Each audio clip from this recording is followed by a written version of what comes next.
Will animals be in heaven? And more specifically, will our pets, you and I, grew emotionally attached to, and maybe even spent most of our lives with, be in heaven as well? Let's see what the Bible has to say. Well, the Bible doesn't explicitly state that animals go to heaven, but in Psalms 50 verses 10 to 11, it says, "Every beast of the forest is mine, the cattle on 1,000 hills. I know all the birds of the mountains, and the wild animals are mine."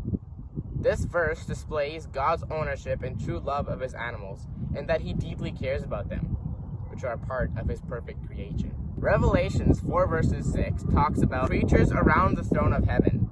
It says, "Each of them had 6 wings and were covered with eyes all around and within." I'll let your imagination go wild with that one. Another thing to consider, though, is that animals don't have a conscience. They don't know the difference between what is right and what is wrong. They act on instinct. Wolves don't care about how cute or innocent that baby deer may be. They are going to kill it and eat it. Same with a bear that sees a fish or a cat that catches a mouse. They don't feel sorry or pity for the animal. That being said, I don't think animals are afraid of death. I believe that they fear predators and that they fear pain. But they do not fear death simply because they don't understand it, and they don't worry about it either.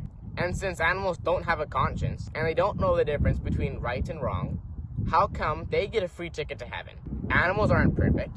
They do wrong things, just like you and I. But yet, they still go to heaven without repentance and without asking Jesus into their heart.